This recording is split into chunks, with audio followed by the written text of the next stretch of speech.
Cara del Sol se cantó en la Policía Nacional, ¿ah? En Perú. No, a ver, justo eso es lo que iba a decir, dato curioso. Cara al Sol fue la canción deportiva de la Benemérita Guardia Civil. Claro. O sea, en vez de decir Cara al Sol con la camisa nueva, no sé qué, y etcétera, etcétera, que era la canción, obviamente, sí. en su momento, la canción fachosa, como dice Fabricio, Claro.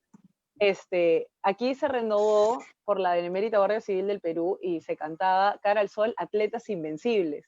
Y era como la inauguración de las Olimpiadas Policiales. Era bien chévere. Y Muy bien, muchachos. Muchachos, ya estamos en vivo, me acaban de decir que estamos en vivo, de verdad que nos tomó bastante inadvertidos, y estábamos hablando de Cara al Sol, ¿no? Muy bonita la canción. Hablamos de Cara al Sol.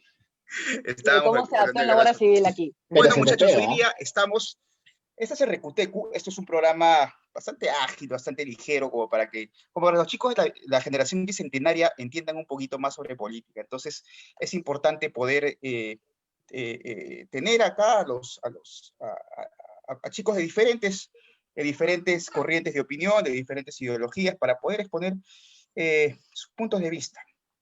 El día de hoy vamos a tratar un tema muy, muy interesante, mucha gente nos ha pedido. ¿Es necesario un cambio de modelo económico en el Perú? ¿Es importante un cambio de modelo económico en el Perú?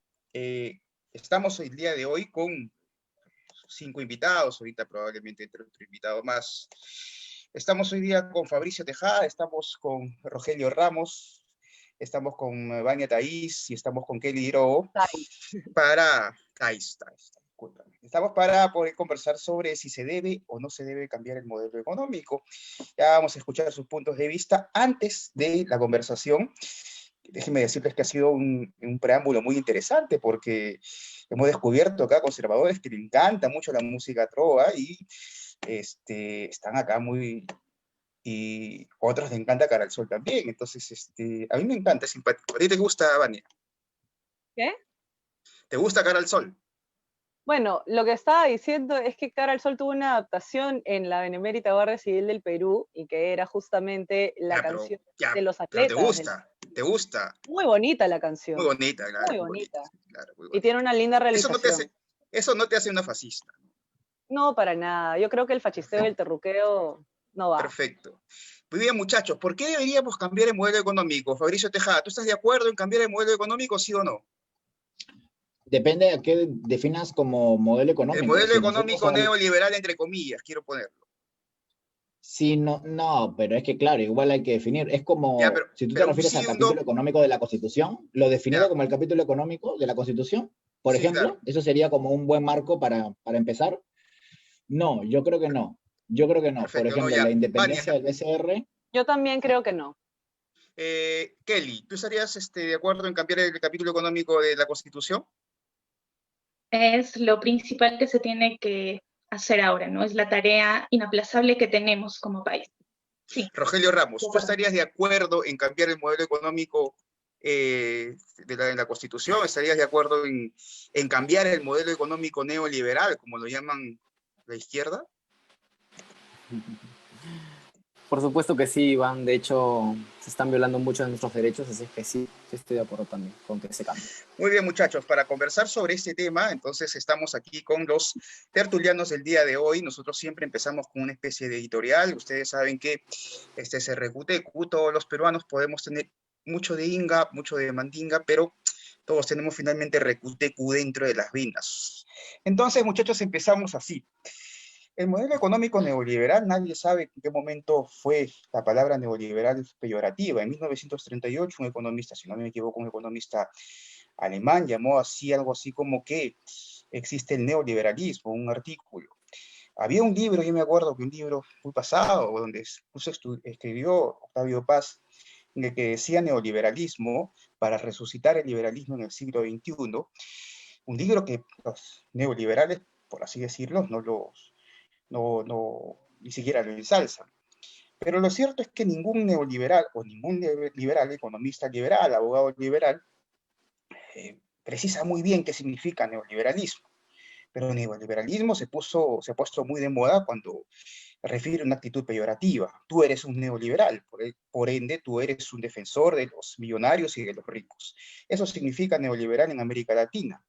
Dicen que en Bolivia fue la primera vez en que se usó la palabra neoliberal, cuando Evo Morales llegó al poder y empezó a decir a todos aquellos que son de la derecha o los conservadores, eso empezó a decirlos que son neoliberales.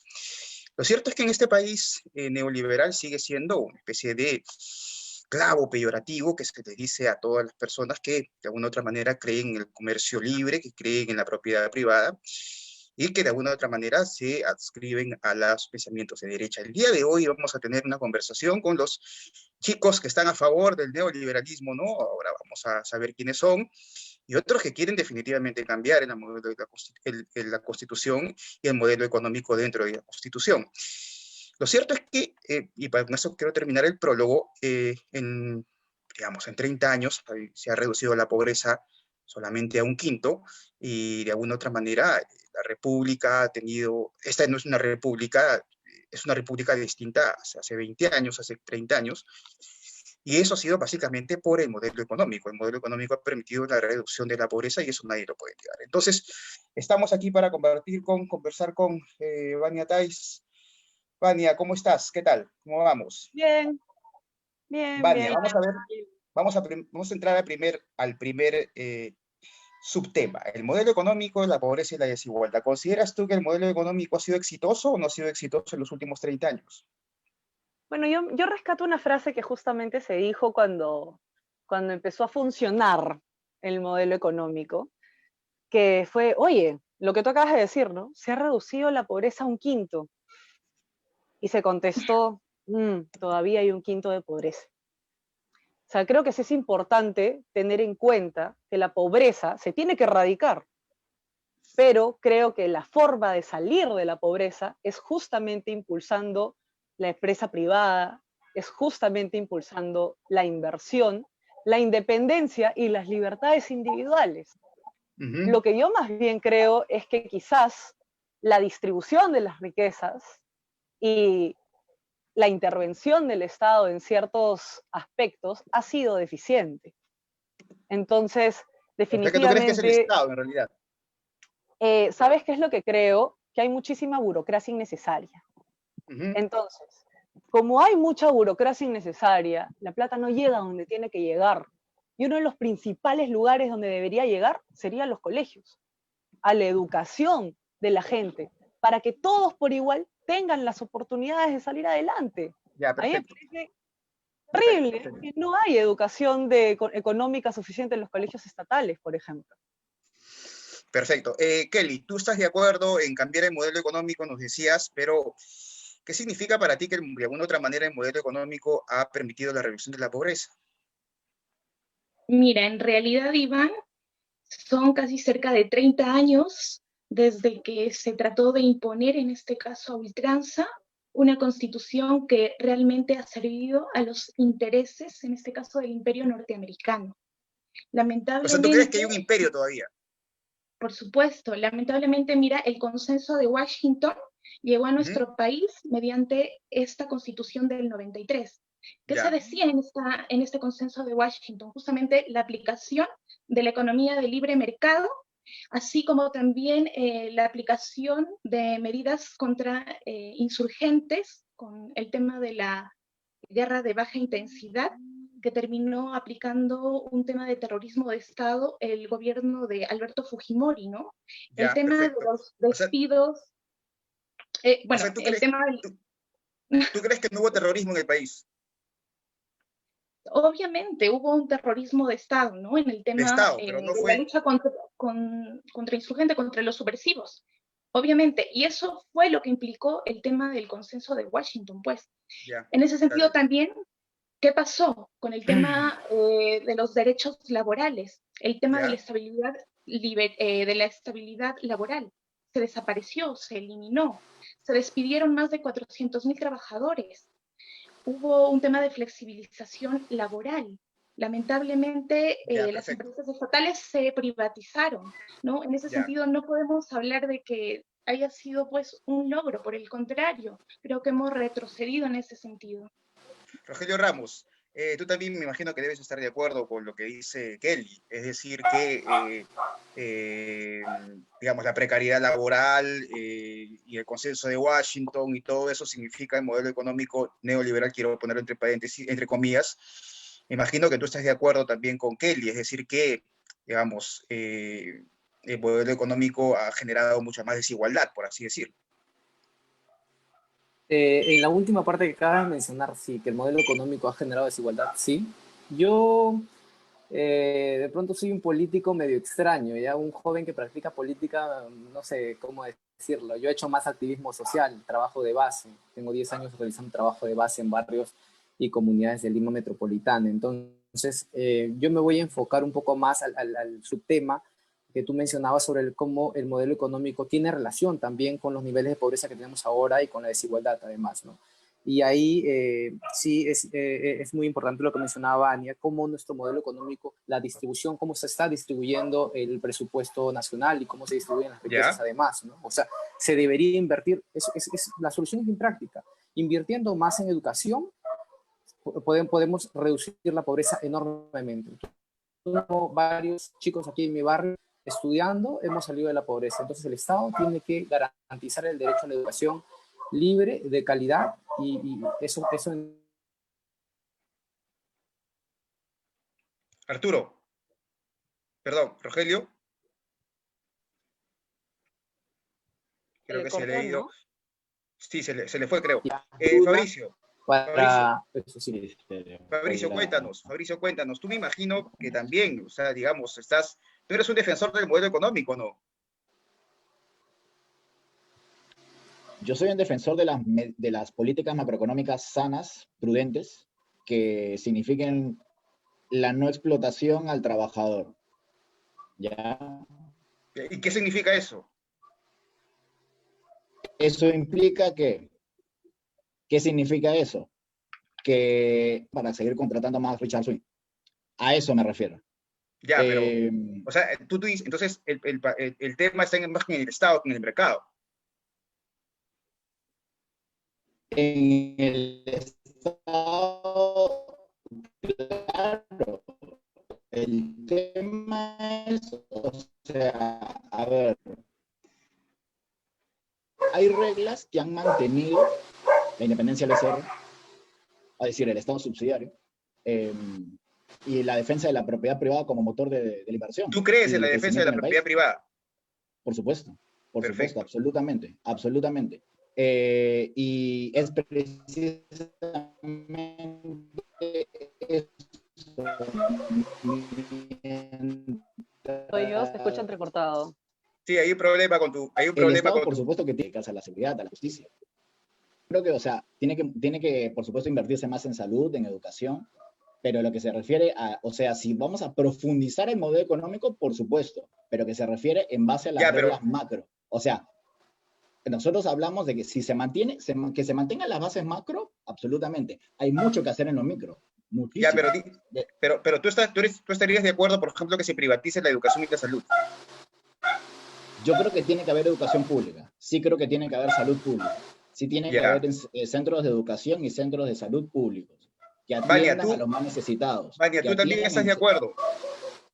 Sí, de hecho yo creo que se tiene que eficientizar la educación y la salud pública. Exacto. Ya. O sea, ustedes creen en la salud pública. Por supuesto. Completamente. No es una creencia, o sea, es algo que funciona. Y privada. Es algo que funciona. Claro. Pública y privada. Ojo, claro. O sea, yo no creo en exclusividades de salud pública y exclusividades de educación pública. Claro. Yo creo que la educación privada y la salud privada también dan un plus muy importante a la sociedad. Pero, ¿qué pasa? Que uno tiene que saber cómo funcionan las cosas. No se trata de extremos, no se trata de privatizar todo a la mala, ni tampoco de estatizar todo a la mala. Se trata de justamente que ambos sean eficientes. O sea, no se puede vivir pensando que uno tiene que tener un seguro de salud privado para tener una buena atención en salud. O sea, tiene que haber un buen sistema de salud público y una muy buena educación pública. Pero también tiene que existir oferta libre para aquellos que quieran ciertos detalles en educación. Y entonces, ¿cuál es tu diferencia entonces con Kelly? Kelly me imagino que debe estar de acuerdo contigo. ¿Sabes cuál es la diferencia? ¿Sabes cuál es la diferencia? Te doy un ejemplo. El Estado, por ejemplo, es laico, ¿sí o no? Sí, la Constitución, ¿no? Entonces, por supuesto. Entonces, ¿a qué voy? Una escuela pública tiene que tener una educación, por ejemplo, muy objetiva en cuestiones religiosas.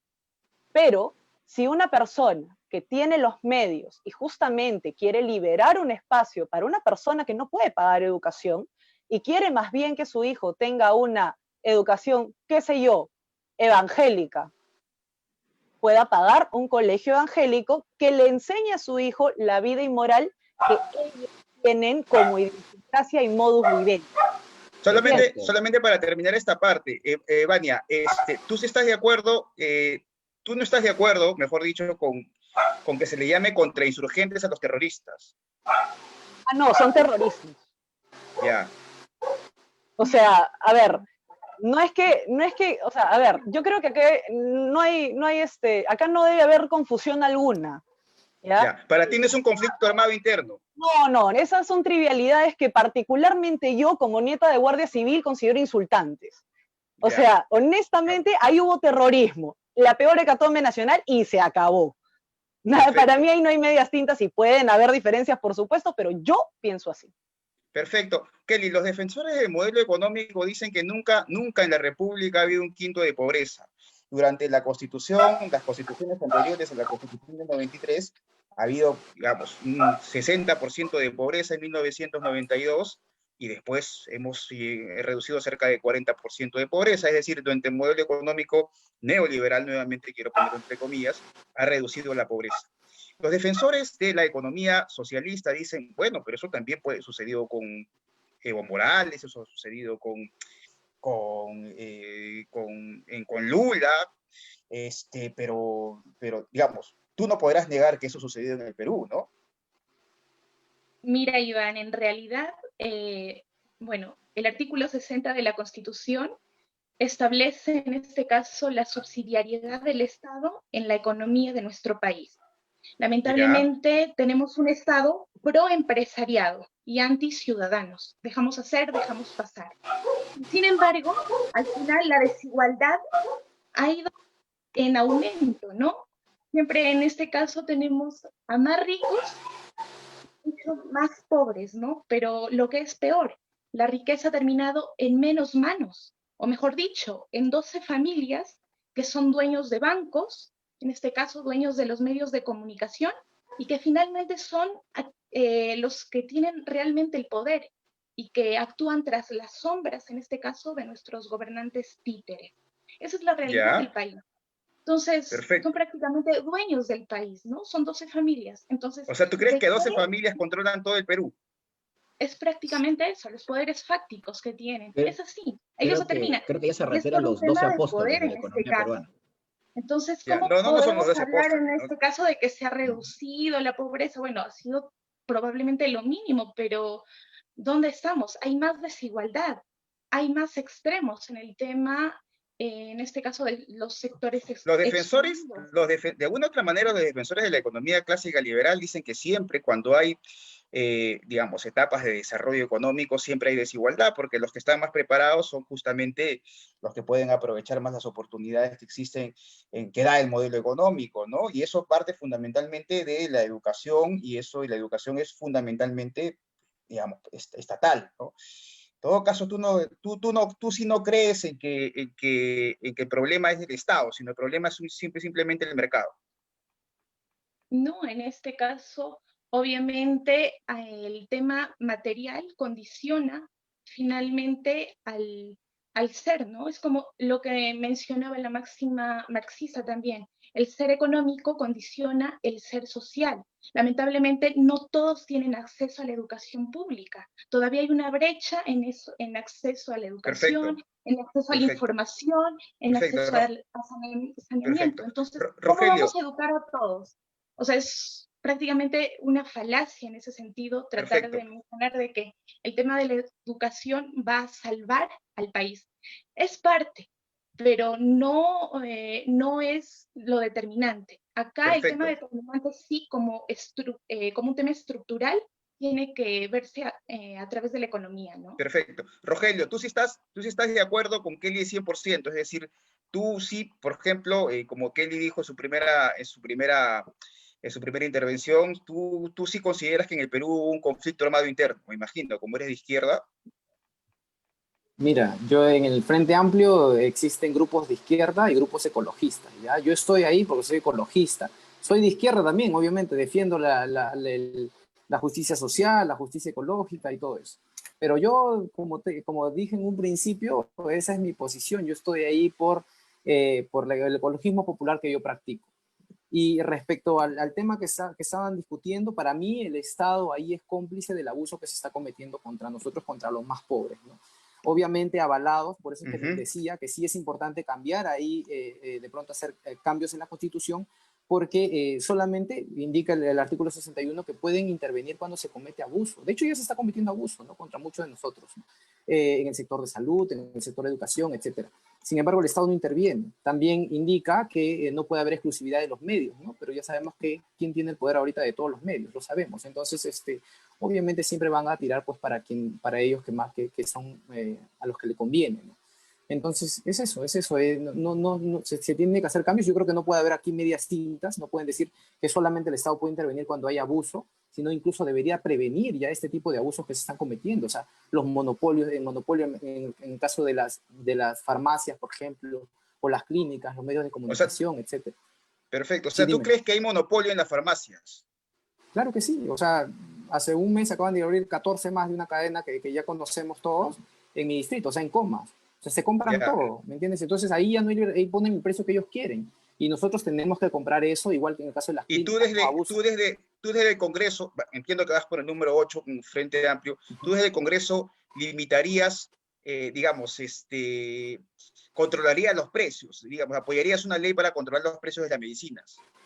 Eso, mira, eso se tiene que cambiar siempre con la consulta popular. Yo creo que de todas maneras tiene que haber una segunda ánfora para elecciones populares y que se determine si es que efectivamente la gente quiere un cambio de constitución, una renovación desde de fondo, o simplemente a ellos de pronto les gusta, no sé.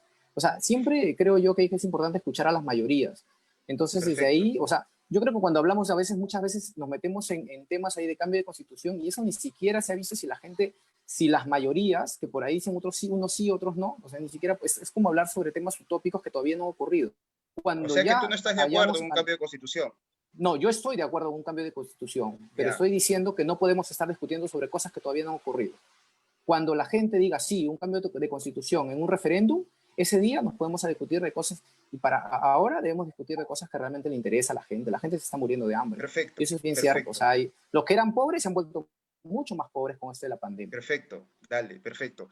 Vania, dicen que dicen que el neoliberalismo trae por sí corrupción. ¿Por qué? Porque el Estado está al servicio de los grandes intereses.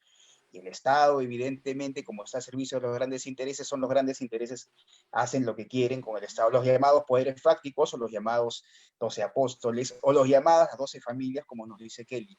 ¿Tú estás de acuerdo con eso, Vania? ¿Estás de acuerdo con que el crecimiento económico y la corrupción van de la mano? ¿Tiene que ser necesariamente así? ¿O es que se ha pervertido el crecimiento económico, se ha pervertido especie del modelo, y que en realidad puede haber modelo económico y puede haber crecimiento económico sin corrupción? Mira, te voy a decir una cosa. Yo particularmente creo que nos ha tocado un gobierno horrible en cuestiones de corrupción. Porque te voy a decir una cosa. Yo particularmente, el Perú, que conozco, porque a Dios gracias, he podido viajar, he podido ir a pueblos, he conocido. La gente que yo conozco del Perú... ¿Qué pueblos conoces, Vania? Conozco de todo. He ido a Huánuco, he ido a Huancayo, he ido a ciertos lugares de la selva. Tú no eres como la congresista morada que conoce la pobreza por el estudio letras en la Cato. Ay, no. De hecho, bueno, yo creo que, seguramente se puso nerviosa, y uno a veces cuando se pone nervioso habla tonterías, ¿no? Pero a lo que voy es a lo siguiente, ¿no? yo nunca, y eso te lo pueden decir mis amigos, porque tengo muchos amigos que definitivamente me decían, oye, ¿tú vas a venir a mi cumpleaños? Yo vivo en Narnia. Ay, ¿qué es Narnia? Yo vivo en Ventanilla, y yo me aparecía, y toda la vida he sido así, ¿ya? O sea, porque en verdad para mí la gente es gente y se acabó. Pero ¿a qué voy con esto? Para mí el peruano no vive del Estado, el peruano ama trabajar. Las familias que yo he conocido aman trabajar. Entonces, ¿por qué defiendo este modelo económico? Porque a las personas que yo conozco que aprovechan este modelo económico no son gente que vive del Estado, son gente que vive de su chamba, del día a día, de su microempresa o siendo trabajadores de una MIPE. ¿Me entiendes? Entonces yo no puedo ir en contra de un modelo que a Dios gracias les ha dado casa, que a Dios gracias les ha dado un plato de comida diariamente a sus hijos. Yo no puedo ir en contra de eso en la vida. Ahora, lo que sí es verdad es que, como te dije, tenemos un Estado recontra ineficiente. O sea, ¿para ti el problema es el Estado? Para mí el problema son los gobernantes que ha escogido el pueblo. Yo, o sea, el problema es el pueblo, entonces. No. ¿Sabes cuál es el problema? La desinformación. Porque el pueblo no tiene totalmente la culpa. Pero hay algo muy cierto que ha dicho Rogelio. ¿Sabes qué es? Que los medios tienen dueño. ¿Me entiendes? O sea, ¿tú crees que los medios de comunicación tienen dueños? Sí, por supuesto. Entonces, pero digamos, esos dueños ponen al servicio, la democracia al servicio de ellos. Claro que sí. Entonces, con la cantidad de desinformación que hay, obviamente, pues hay ciertos sectores, como aquellos que son rojitos de sangre azul, que obviamente ponen la información a sus pies. Entonces tenemos medios que todos tienen una misma línea editorial. Y honestamente, yo creo que si estos medios realmente informaran y en vez de estar haciendo politiquería, efectivamente informaran ciertas cosas, sí, podrían cambiar muchísimo la vida del país. Entonces, no, definitivamente el pueblo, lo que le gusta al pueblo es trabajar, ganársela con su sudor y no que le estén dando bonos. El tema de los bonos ha sido por una emergencia. Perfecto. Pero no tiene que hacerse costumbre. Fabricio, perfecto. Fabricio, tú me imagino que sí estás de acuerdo con Vania y tú defiendes el modelo económico porque también has visto familias trabajadoras que aman el trabajo, me imagino. Inclusive la mía, pero más allá de eso sí hay varias precisiones que se han dicho. Kelly en un momento dijo de que había bajado mínimamente la pobreza, eso es absolutamente falso, porque ha bajado 40%, 60 ¿no? hasta 40 puntos porcentuales en realidad, 60 a 23%, que es bastante, y no solo eso, sino que se redujo el coeficiente de Gini, y se ha reducido también el ingreso de los quintiles más bajos, se aumentó el ingreso de los quintiles más bajos, ha aumentado, y se ha disminuido la brecha entre los quintiles más bajos de la población. Yo también te puedo decir que en Bolivia la pobreza ha bajado 60% durante la época de los gobiernos sucesivos de Evo Morales, ¿no? Sí, pero eso se debe, o sea, al igual que en el Perú, se debe al crecimiento de los factores de producción.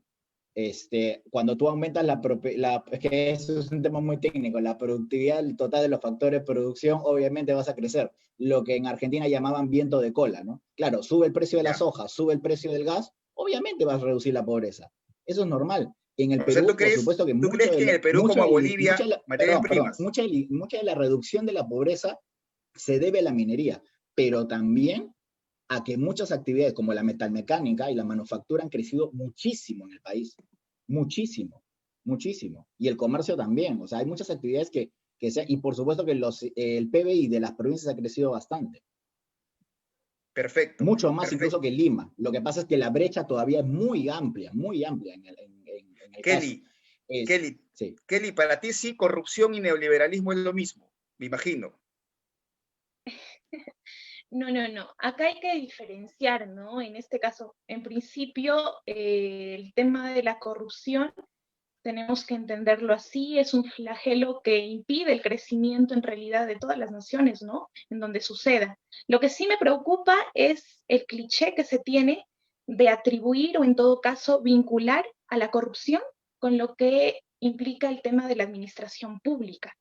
Yo sí estoy de acuerdo con que se sancione en este caso a las entidades públicas por el tema de algunos funcionarios o malos funcionarios, malos elementos que se corrompen. Pero en este sentido, también considero de que se debe colocar penas severas y ser más drásticos también con los corruptores, que en este caso Kelly. Muchas veces vienen a ser los entes privados que se sirven de lo público para hacer de sus fechorías.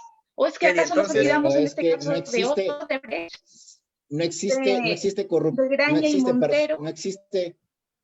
No existe empleado público que no pueda ser corrompido si no es que hay una ley que lo banque. ¿Y quiénes hacen las leyes? Precisamente mucha gente de que está detrás del poder de hace bastante. Kelly, Claro, yo no estoy de acuerdo con muchas leyes. A ver, nos ordenamos, te escucho, Iván. Sí, Kelly, te decía, a ver, yo te hago una impresión mía, ¿ya? Hablas muy parecido a Verónica Mendoza. Muy bonito, muy simpático, de verdad.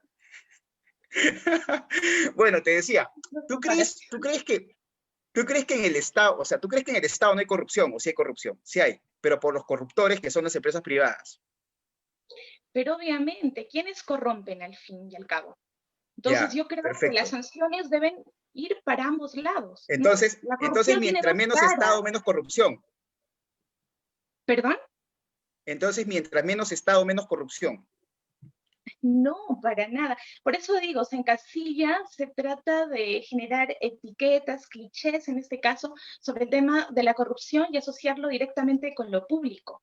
Pero finalmente vemos que quienes corrompen a lo público finalmente son los entes privados y ellos terminan prácticamente salvaguardados por el tema, por ejemplo, qué sé yo, de colaboradores eficaces, y no me parece. Creo que se debe medir con la misma vara el tema de la corrupción. Tanto al corruptor como ¿eso no sale en transparencia? Parece que... Digo, porque en realidad sí, yo también estoy de acuerdo con que hay varias familias, hay varias cosas, ¿no? Pero normalmente ellos son los que atacan el modelo económico y salen en transparencia, con sus asesorías millonarias y siempre son los mismos reciclados y ellos justamente atacan el modelo económico, entonces no entiendo. El modelo económico, o sea, Vania, solamente para poder entender un poco mejor, ¿a quién te refieres a ellos? No, o sea, ¿a qué voy, no? Normalmente, aquellos que piden que se cambie la Constitución, ojo, no que se hagan reformas, sino que se cambie la Constitución y que constantemente atacan la inversión, tienen un corte socialista comunista, ¿o no? Y no sale, o sea, y no es un secreto. Basta con que uno entre a transparencia y vea las asesorías millonarias que se han hecho a el gobierno que está pasando y que se va ahora a mitad de año.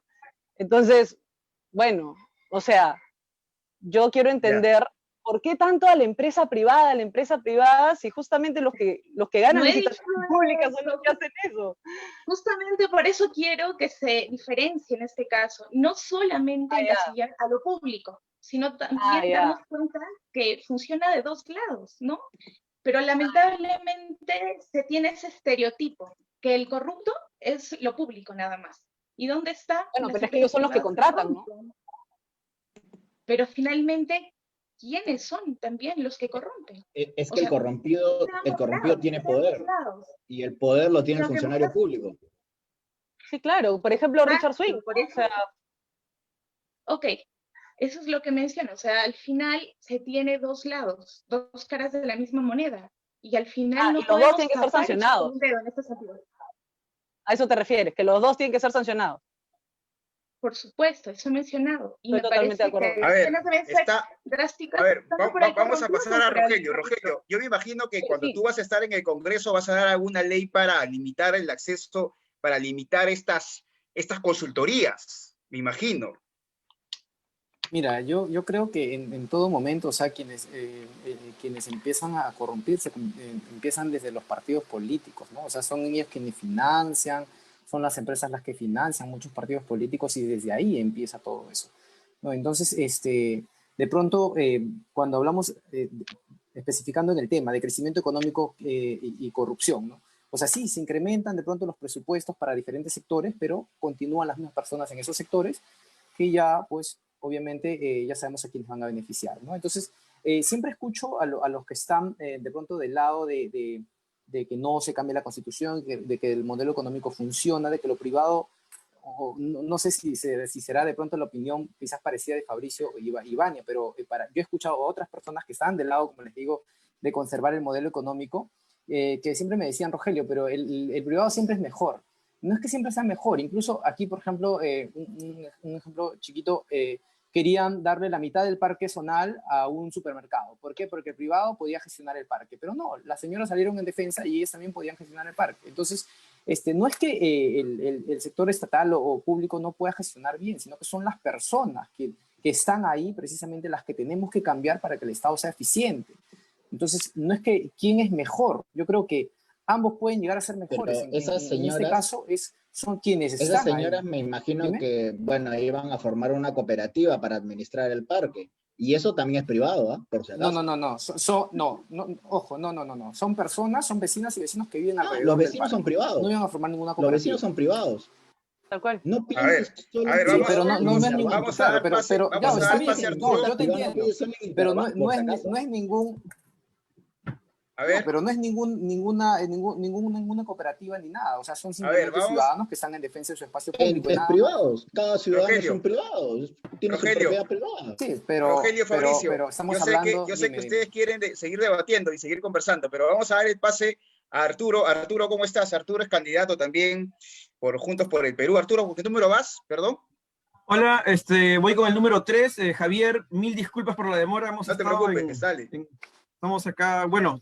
un saludo a todas y todos y a disposición del tema que se está abordando, ¿no? Me parece interesante. Arturo, una consulta, ¿por qué dices todas y todos? Porque la RAE no lo acepta. No, porque creo que es una visibilización de la representación de compañeras y compañeros ahora, ¿no? Me parece que es un tema más político, ¿no? No está adscrito a la RAE, ¿no? Perfecto. Arturo, estábamos conversando acá si el neoliberalismo es sinónimo de corrupción. ¿Tú qué piensas? Creo que la corrupción es un mal que acompaña diversos espectros de la política, ¿no? No es exclusividad de ningún modelo, pero creo que en el neoliberalismo, si hablemos del plano ideológico, vamos a tener dependiendo, no sé, la rama, la corriente de derecha que se adscriba, vamos a tener alguna lógica mucho más condescendiente con la corrupción de alguna manera, me parece, ¿no? O sea, digamos, si eres más conservador o más liberal, la corrupción va a depender si eres más conservador o más liberal, una cosa así.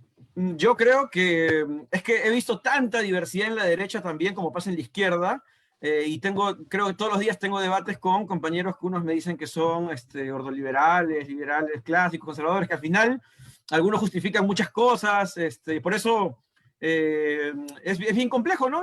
Pero bueno, al final creo que aprendemos bastante porque en la contradicción uno siempre aprende a... Arturo. Javier decía que era conservador de izquierda. ¿Quién? Javier decía que era conservador de izquierda. Yo le dije Arturo, que era narcopinochetista, pero bueno, ¿ves? se burlaron. O sea, ya no hay mucha lógica en el tema, ¿no?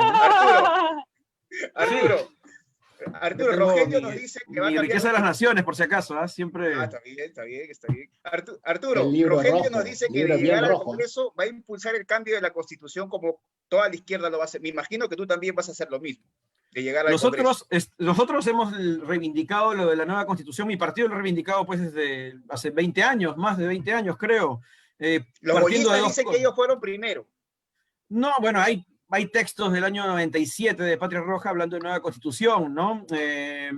Creo que nosotros hemos sido críticos, no solamente de lo que representa la constitución como proyecto político, sino del propio origen.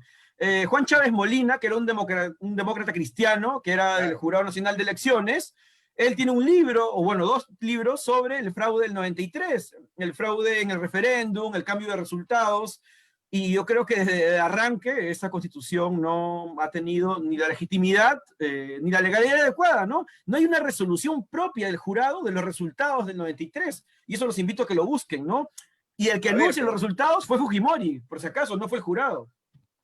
A ver, pero yo he visto por ahí algún estudio donde cerca del 80% de la población va a votar a favor de la Constitución, y en la Constitución del 79 solamente va el 33% y tanto. O sea, más legitimidad podría tener la Constitución del 92, ¿no? De 93. Pero estamos hablando de los resultados, ¿no? Los resultados, incluso en el reporte Fujimori, son, ¿qué? 53-47, así es, la diferencia es así.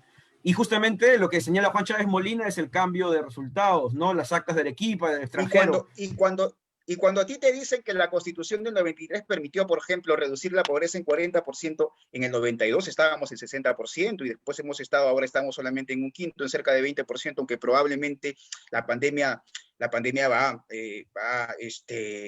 si no fue Rogelio, la pandemia probablemente va a impulsar la pobreza en 3 o 4%, pero ¿qué piensas tú de eso? Yo creo que las constituciones no son, pues, varitas mágicas ni planes de gobierno, ¿no? Digamos, la pobreza en el Perú del 2004 era 48% o más, si no me equivoco, y eso lo podemos revisar, o cualquiera que nos escucha lo puede revisar.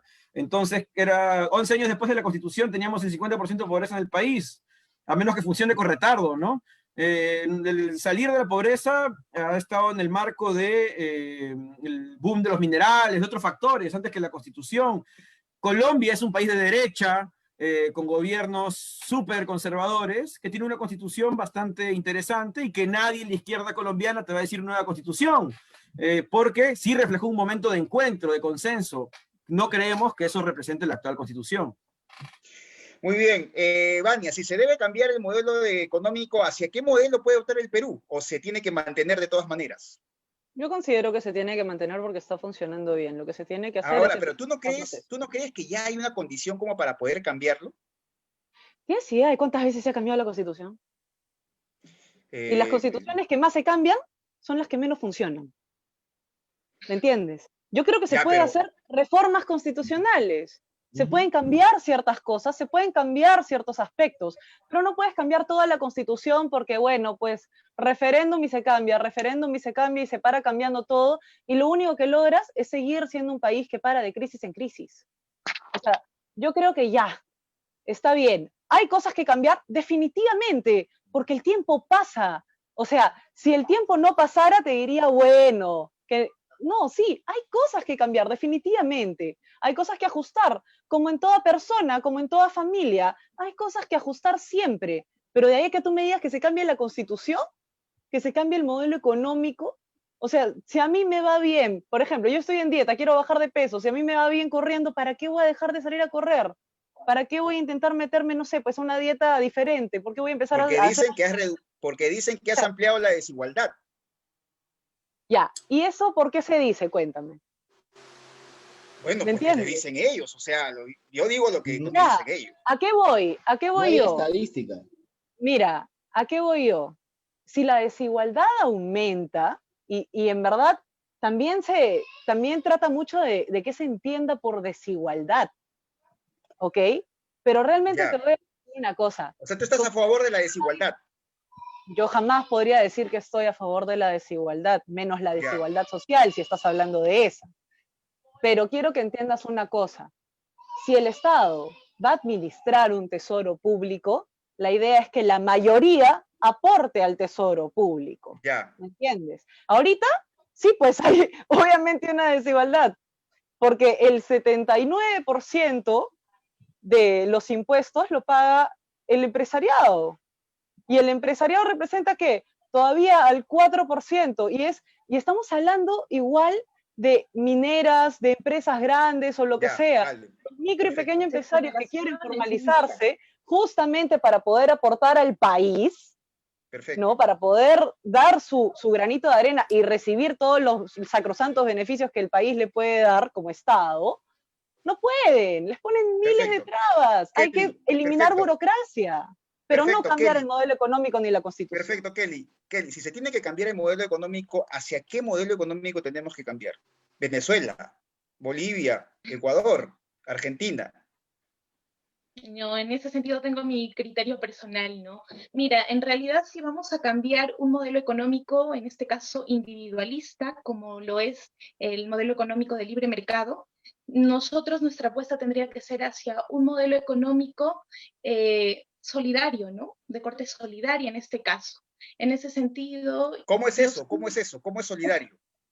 Bueno, yo sí soy una convencida de que es necesario aplicar, en este caso, el socialismo al país, ¿no? Pero siempre desde una mirada, no como la que tú me dices, ¿no? Bolivia, Ecuador, no. En este caso, yo creo que es necesario la aplicación de un socialismo, como lo apuntaba el Amauta, ¿no? José Carlos Mariátegui, cuando nos decía, sin calco ni copia, sino creación heroica, de acuerdo a nuestra realidad sociohistórica. Entonces, ¿Y cuáles serían las bases de ese socialismo? Si tendrías que resumírmelo en 3 o 4 ítems, digamos. Efectivamente, el tema de la economía, ¿no? Diversificar la economía y en este caso, pues, que la riqueza, la distribución de la riqueza no quede en pocas manos. La nacionalización de las empresas. Podría ser empezar por allí el tema de los medios de producción, ¿no? Que se socialicen y en este caso, mediante la socialización de los medios de producción, poder también distribuir mejor el tema de la riqueza a nivel o sea, como en Venezuela, digamos. No, en Venezuela todavía no se ha llegado a eso. Ahí es más... Como en Cuba, probablemente. Sí, pero hay bloqueo económico. Imagínate, ¿no? Son países en resistencia que en lo personal admiramos también su valentía durante tantos años con bloqueo y aún así resisten. Perfecto. Dale, Rogelio, tú sí también estás, como estás de acuerdo en el cambio de constitución, tú también estás de acuerdo que lo primero que se tiene que hacer es nacionalizar las empresas. Digamos, en este caso tú vas con el número 8 para que la gente que nos está viendo esta noche sepa exactamente por qué va a votar por ti. O sea, va a votar por ti porque quieres nacionalizar las empresas. ¿Es eso cierto? No. Yo no he dicho eso, ojo, yo no he dicho nacionalizar las empresas para nada. Yo creo que cada sector ahí tiene sus pros y sus contras. Lo que sí creo es que de pronto ahí sí hay que aplicar un modelo más justo y ¿Y qué es el modelo más justo? De todas maneras. Un modelo más justo es un modelo que de pronto que nos otorgue todos los derechos, que se anulen de pronto regímenes laborales como el que tiene las micro, que nos anulan varios beneficios ahí. Y algo que decía Ania, o sea, lo que le entendí es que gracias al empresariado, el empresariado prácticamente es quien nos mantiene, pero ¿quién consume ese empresariado? Somos nosotros. O sea, los pobres también pagamos impuestos porque le consumimos a ellos y trabajamos en sus empresas. Y no es que, sí, al peruano le gusta trabajar. Hace rato decías que sí, y yo también coincido con eso. He ido por varias partes del Perú, en la selva, y sí, el peruano es chamba, de todas maneras, pero realmente no nos gusta ser explotados. No nos gusta ser explotados. Nos gusta trabajar, sí, y nos hace dignos, pero no es que amemos el trabajo. Muchos de nosotros quisiéramos tener otras oportunidades laborales con muchos más beneficios, pero lamentablemente es lo que el Estado no está garantizando nuestros derechos. De pronto, si a los de Ica les gustaría su chamba, pues no hubieran salido ahí a entregar su vida, ¿no? Y a que los disparen ahí a quemarropa. O sea, de todas maneras, yo ahí sí difiero un poco. No es que, de hecho, sí, nos gusta trabajar, el peruano es chamba, eso queda clarísimo. O sea, pero no nos gusta los regímenes a los que estamos ahorita expuestos, o sea, que nos recortan derechos, ¿no? Lo que nos estás diciendo es que el sector privado todavía es importante para ti. El sector privado siempre va a ser importante, siempre, al igual que el sector público. Lo que yo sí creo es que necesitamos políticas más justas y también mucha defensa de parte del Estado. O sea, no se están cumpliendo varias cosas que dicen en la Constitución. Y Vania creo que lo tomaba muy al literal cuando decíamos cambio de la Constitución. No es que hay una reforma y se tenga que cambiar la Constitución letra por letra. O sea, hay cosas ahí, o sea, que los derechos fundamentales de la persona, por ejemplo, obviamente esos tienen que estar ahí.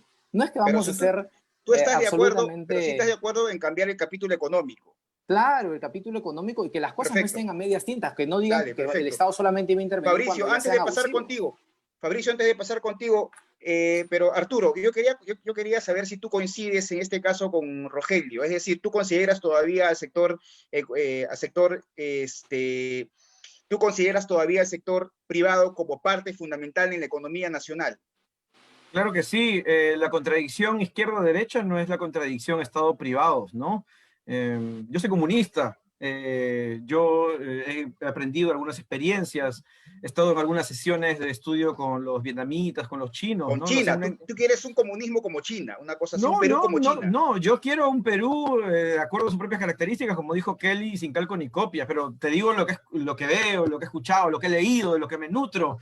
A veces algunos se escandalizan, dicen, no, pero él lea tal, a cual. Yo me gusta leer a diversos, he leído a Smith, he leído a Vargas Llosa, he leído a mucha gente, y creo que eso está bien. Creo Y entonces, que... entonces, ¿por qué no ¿sí? militas en un partido liberal? Si... No, no, no. Yo creo que la propuesta socialista, la propuesta de la izquierda también, nunca, ni en ningún tipo de teoría, está en contra de los privados, la inversión. El mercado existe hace milenios, la Ya. propiedad existe hace milenios, una propiedad del capitalismo, y también creo además de que el propio Marx lo decía, es el desarrollo de las fuerzas productivas lo central en una sociedad. No En existe una socialismo sin entrevista, desarrollo de esto. Evo Morales le dijo, en una entrevista Evo Morales señala que le dijo a Hugo Chávez y le dijo, oye, Hugo, lo primero que tiene que hacer un pueblo es comer, ¿no? Y yo Claro. creo que te estás pasando en unos temitas allí, o sea, los temitas allí eran expropiación, nacionalizaciones, ¿no? Pero tú, ¿a ti cómo te gustaría ser más el Perú? Digamos, si cambias el modelo económico, ¿como Bolivia o como Venezuela? ¿Dónde te ubicas mejor?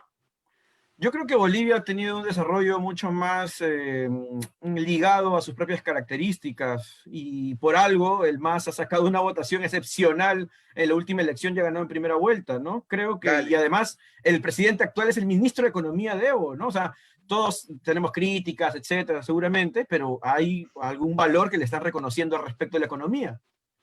Perfecto. Fabricio, dime, tú, si se opta a ver, todo indica, cuando tú vas a las regiones y hablas con gente de las regiones y los periodistas, todo indica que va a haber un cambio de la Constitución, o sea, por lo menos va a haber una asamblea constituyente. Y tú preguntas a 10 peruanos y 8 están a favor, algunos saben lo que significa eso, otros evidentemente no lo saben muy bien, pero Fabricio, si no es, si hay un cambio de constitución, ¿cómo te gustaría que sea el Perú? ¿Como Cuba o como Estados Unidos? Sería que sea como Suiza. Me Ya, gustaría tener el pero mercado en Suiza laboral de existen Dinamarca. cantones, existe el Estado es Me muy fuerte en gustaría, Suiza. me gustaría un mercado laboral como el Dinamarca, como que no tiene salario mínimo, por ejemplo, y la verdad es que se manejan solo por sectores, una especie de ingreso mínimo. Libertad de contratación y de despido. Eso Ya, lo tiene Dinamarca, por si acaso.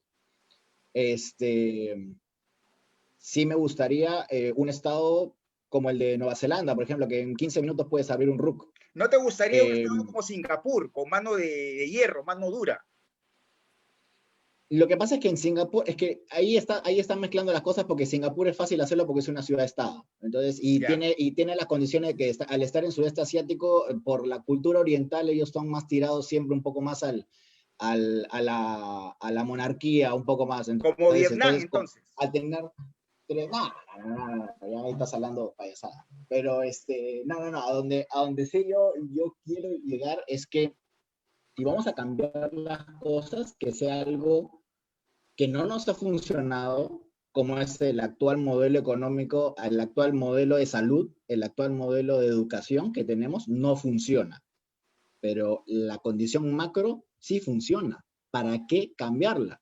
Redujo la pobreza, redujo la desigualdad. Que me muestren un Excel que no piense que no diga que no diga eso.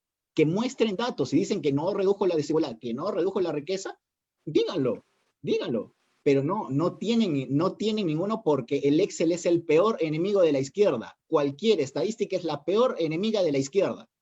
Es así de simple. Dale, perfecto. Kelly, para ti los migrantes venezolanos que vienen al Perú vienen a hacer turismo o vienen a trabajar, salir, porque ya no aguantan el modelo económico de Venezuela ni de Maduro. No, no, para nada, Iván. Lo que pasa con Venezuela es que prácticamente dependieron mucho del tema del petróleo y lamentablemente a nivel económico no han diversificado como se necesita, ¿no? Sin embargo, de todas maneras, la sensibilidad, en este caso, la identificación de su gobernante, de sus gobernantes con los más pobres, con los más oprimidos en este caso, yo creo que dan de alguna manera esperanza en que va a llegar el momento que de alguna manera va a mejorar. Pero por otro lado está también el bloqueo económico que ha sufrido, ¿no? Por parte de la arremetida que ha tenido el imperio norteamericano con ellos. Entonces, si no te dejan vender lo que prácticamente produces, digamos, ¿cómo te vas a desarrollar como país, ¿no? O sea, pero algunos te van a decir, quieres tanto a los pobres que has hecho más pobres. O sea, algunos, a ver, hay encuestas en las que dices, oye, el 80% de los venezolanos son pobres, ¿no? Cuando el régimen solamente piensa que es el 10 a 15%. Maduro acaba de decir que solamente existen 600.000 venezolanos afuera del país extranjeros, pero que en el Perú debe haber por lo menos unos 2 millones, porque tú sales a la esquina y te encuentras un venezolano. Es decir, para ti eso no significa mucho. O sea, para ti la experiencia venezolana sigue siendo un éxito, porque está con los pobres. No. Acá me refiero al tema de la accesibilidad social, como te digo, de sus gobernantes, ¿no? Pero por otro lado te comento, o sea, la situación sí es un poco crítica y lo reconocemos a nivel de lo que pasa en Venezuela. Sin embargo, lo que te comento en este caso es que creo que la principal causa es justamente el bloqueo económico que ha sufrido, en este caso, por parte del imperio, ¿no? O sea, la culpa siempre es de otros, no es de Maduro. Puede haber errores, como en todo, ¿no? Puede haber errores. Y justamente, ¿Errores llamas a matar a gente disidente en la calle? Con el petróleo. ¿Errores llamas a matar a gente disidente en la calle? ¿Esos son errores? O sea, espérate. Mauricio, pero eso no está aprobado, ¿ah? ¿Cómo puedes decir eso cuando hubo... Te paso grabaciones. Por Dios, la cantidad de silados políticos que tienen eso... Solamente por ser chavistas. Fue la oposición, ¿o no? Más de 30 cuerpos incendiados. Ya, solamente perfecto. Vania, tú sí estás de acuerdo. Vania, tú sí crees que a ver, digamos, Venezuela Perú se puede convertir en una Venezuela si se cambia la Constitución. Lo que pasa es que hay solamente 2 razones por las que quieran cambiar la Constitución, en mi opinión. Para cambiar el modelo económico y para imponer ideologías. Ya. Nada más. Entonces, perfecto. Si se hace así, yo no sé cómo va a terminar, puede terminar peor, pero mejor no. Es lo único que sé. Ahora, quiero dar una acotación a propósito de lo que dice Kelly, porque realmente esa política socialista solidaria es más o menos lo que hemos visto en Argentina. O sea, en Argentina tú respiras, te dan un bono, tú tienes un hijo, te dan un bono, tú quieres abortar, te dan un bono, por todo te dan un bono. Y si en un momento el bono ya no te satisface, pues sales a marchar y te aumentan el bono. Y ahora mira cuánta inflación hay en Argentina. No sé, realmente yo creo que un cambio de constitución... Rogelio. De cosas, cáncer. Perfecto, Rogelio, ¿tú estás de acuerdo, Rogelio, en un cambio? Me imagino que apoyas la nueva ley de promoción agraria, es decir, ¿estás de acuerdo en el cambio de esta ley que supuestamente no beneficia a los agricultores y que los agroexportadores, a los trabajadores agricultores y los exportadores dicen que hay informalidad y que ahí le encuentran ciertos huecos en la ley? ¿Tú estás de acuerdo con esta nueva ley, me imagino? Mira, yo creo que hay que revisarla desde el partido todavía, eso estamos en debate.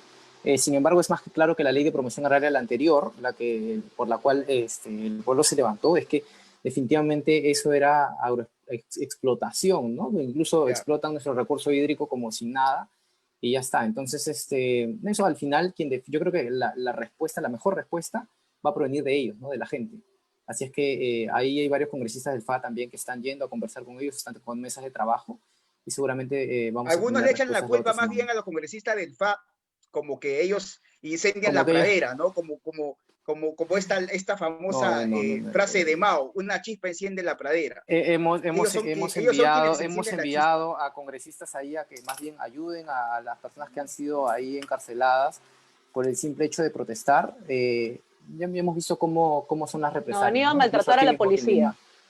No, ha habido represalias. Hay que ser bien claros. Yo creo particularmente que ahí no tenía nada que hacer Lenin Bazán diciéndole a un policía cómo actuar. No. O sea, honestamente, no, es que no puedes decirle jamás a la policía, oye, no te metas No te metas porque contigo no se puede dialogar cuando ellos lo que están haciendo es obviamente, porque no saben escuchar y Vania, obviamente pero tenemos que ir a aquí solamente defender. la policía tiene que meter balas, ¿no? O sea, la Perdón, represión... jamás, Vania, ojo, jamás. No, pero tú estás diciendo que la represión está bien, entonces, Vania, lo que No, ellos hicieron está bien. No pongas palabras en mi boca, yo jamás he dicho eso. No. Pero entonces Yo lo que estás digo defendiendo es a la que policía. hay que tener, no, por supuesto, y voy a defender. Si yo estaría ahí y veo que disparan, porque hay que tener en cuenta una que cosa.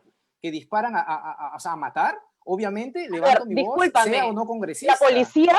La policía, la misma policía que hemos visto secuestrada en el sur, la misma policía que estaba solamente con un palo y un escudo. Mire, no toda la policía es mala. Yo tengo primos que son policías, pero la policía sí reprime y reprime mal. Vamos a preguntarle ¿por qué dices eso? Arturo, la minería para ti, ¿qué se debe hacer con la minería? ¿Se debe nacionalizar la minería como Codelco en Chile? No, aunque, digamos, Pinochet lo mantuvo, ¿no? Para con eso financiar algunos sectores como la educación. Incluso la Constitución chilena, siendo recontra neoliberal, tiene a la educación como derecho, no tiene capítulo económico, o sea, acá nos han metido más contrabando del debido. Ni siquiera la Constitución chilena, pero yo creo que la minería juega un papel fundamental en el país, solamente que no podemos vivir toda la vida vendiendo piedras, ¿no? Como futuro congresista, tenemos que generar un marco legal que permita, primero, de que puedan trabajar de alguna manera sin afectar el medio ambiente, sin afectar a la agricultura. ¿Cuánta mano de obra, cuánta PEA está en la minería, cuánta está en la agricultura? Creo que ahí también nos ayuda. Evidentemente, la minería es un aspecto fundamental y gracias a el boom de los minerales, tenemos estos resultados macroeconómicos, no por la Constitución, sino porque de un momento a otro China empezó a avanzar, nos empezó a comprar. Pero tú estás de acuerdo en nacionalizar la minería. No estoy de acuerdo en nacionalizar la minería, creo que no es una propuesta nuestra, no está en el plan de gobierno nuestro. Creo que sí debe, por ejemplo, en momentos de auge, en momentos de mayor ganancia, deben aportar más, creo, me parece lo justo, pero no, nadie está planteando una cosa como nacionalizarla, ¿no? Kelly, ¿tú qué te opusiste a María? Javier, disculpen que los interrumpa, Javier, lo que pasa es que me están esperando en otra entrevista, yo había separado dale, no te preocupes, muchas gracias. Muchas gracias por la invitación, un gusto conocerlos, Vania. Nosotros terminamos a las 9 también. Oye, gracias, Kelly, ¿tú qué te opusiste? Kelly, ¿tú qué te opusiste al proyecto Conga? ¿Tú estás de acuerdo con la minería o crees que la minería en manos privadas o crees que la minería debería estar en manos públicas como Codelco en Chile? Mira, en realidad tenemos que tener en cuenta que la explotación minera es la principal causa, en este caso, de la conflictividad social, ¿no? Pero de todas maneras reconozco la importancia de la minería siempre y cuando respete al medio ambiente, ¿no? Y en ese sentido, pues, justamente creemos de que debe haber nuevos cuadros de regulación, en este caso, para el tema extractivo, porque me parece que no tiene, bueno, en este caso, el tema de la identificación tanto de la pobreza y la pobreza extrema en zonas donde hay bastante influencia minera, ¿no? No creo que sea de alguna manera una casualidad. Pero te puedes decir, Kelly, te estás equivocando, porque en Espinar, en Chumbivilcas, hay muchos proveedores de la comunidad que se benefician con tantos millones por venderle a las empresas mineras, y en Chumbivilcas, por ejemplo, se ha reducido la pobreza 60% durante los últimos 2009. Te pueden sacar datos, te pueden decir, no estás, Kelly, estás equivocada. Por eso te comento, ¿no? Bueno, en algunos lugares, como es Hualgayoc, Cajamarca, por ejemplo, te comento desde mi experiencia, desde acá, desde la región, que es una zona, un distrito minero desde la época colonial, y es uno de los distritos más pobres de la región, ¿no? Entonces, yo te comento desde nuestra experiencia acá, a nivel de Cajamarca. Sin embargo, sí considero la importancia, como te menciono, la importancia de la minería siempre y cuando cumpla con abonar de acuerdo a lo que de alguna manera saca las utilidades, ¿no? Pero no puede caer todo en manos, en este caso, de capitales extranjeros. O sea, ¿tú estás de acuerdo en que la empresa... Yo creo que debería haber una regulación. Kelly, ¿por qué aumentó el desempleo en Cajamarca después de que rechazaron el proyecto Conga? A ver, el problema acá en Cajamarca es que hubo una dependencia, y es muy cierto, no hubo una diversificación económica a nivel de ciudad de Cajamarca, Muy bien, distrito muchachos. capital. Todo se enfocó a nivel de la minería, y eso es un Porque las problema, porque al municipalidades a final nivel micro Perfecto, Fabricio, matan Fabricio, los emprendimientos. Fabricio, tiene una solamente para fecha de terminar en este asunto. vencimiento, la minería tiene una fecha de vencimiento, entonces no podemos depender siempre Fabricio, solamente de la minería, tenemos que Fabricio, solamente para diversificar. Pero no terminar en mates este la asunto. minería, promuévela y Fabricio, después Fabricio, para diversifica. terminar en este asunto, Por Fabricio, eso, no Arturo considero de dice, que esté mal la minería, pero creo que deben cambiarse las reglas del juego, como justamente pasó en Ecuador en tiempos de Correa, ¿no? Donde finalmente las mayores riquezas queden en manos perfecto, peruanas muchachos, ya y no en estamos a capitales un punto a un paso de cerrar, pero Fabricio, solamente sí o no. Arturo dice que la dictadura de Pinochet jamás se metió en Codelco y siempre fue parte de una empresa estratégica del Estado. Los defensores del modelo del sector privado podrían decir, oye, en Canadá ni en Australia pasa eso, ¿no? Y en Canadá y en Australia los índices de desarrollo humano son superiores. ¿Tú estás de acuerdo a eso? ¿Para ti te gustaría más un modelo, digamos, como Australia, donde hay mucha y toda la intervención es privada, o también como Codelco en Chile, y de pronto tengamos a Tía María como parte de una empresa privada, una empresa estatal? En Australia y en Canadá no tienes los niveles enfermizos de consulta previa que han metido entre los palos la izquierda acá en el Perú. Tienes, por supuesto, un nivel de consulta previa, pero es bien ordenado. Perfecto. Es un proceso Perfecto. llevado legalmente. Es un proceso que va ante tribunales. Es otra Perfecto, cosa. muchachos. Perfecto. Últimas palabras. En este caso, Arturo, porque Arturo llegó un poco tarde, pero además es importante que digas tu número. Arturo, una consulta. ¿Por qué quieres ser congresista? Yo voy en representación de mi partido y los sectores sociales que Tu nosotros, partido con es los que Patria Roja. trabajamos. Así es, y soy parte del frente que es Juntos por el Perú y impulsamos Eres un Juntos por el Perú. comunista. Yo soy comunista de los 15 años, soy hijo de comunistas, soy hermano de comunistas. Estoy muy orgulloso de mi partido porque creo que en este país... Tú vas al Congreso con la intención de que el Perú sea un país comunista. No. Nosotros creemos que las tareas de la burguesía están incluso no realizadas. En el Perú, el problema, como decía Mariátegui, es que no hay clase dirigente, hay solamente clase dominante. Acá falta un proyecto de país, un proyecto de desarrollo. No hay ni partidos de derecha. Vania. ¿Qué derecha? No hay ni partidos. De acuerdo. Vania, increíblemente estoy de acuerdo. Bueno, Fabricio también está de acuerdo contigo. Vania, tú como defensora de la inversión, me imagino que serás la primera en oponerte en alguna ley estatista que quiere, de alguna otra manera, quiere impulsar a Arturo cuando llegue al Congreso. No, de hecho, mira, te voy a decir una cosa. Definitivamente sí, yo defiendo la inversión, yo defiendo la libertad, yo defiendo la propiedad privada, pero siempre yo creo que siempre tiene que haber diversidad. Yo creo que la izquierda siempre aporta cosas muy buenas en cuestiones sociales y que definitivamente alguna propuesta interesante tendrá el compañero Arturo, así que no hay ningún problema. Yo creo que sí. Pero lo que sí quería decirte, Iván, es ¿vas a votar por Arturo? No, disculpa. Pero lo que sí quería decirte, y me parece importante, es que sí, lo que dijo Kelly, hay muchas precisiones que hacer respecto a la minería. Y quiero dar un dato muy chiquito, ¿ya? Un dato muy chiquito, más porque vamos a terminar.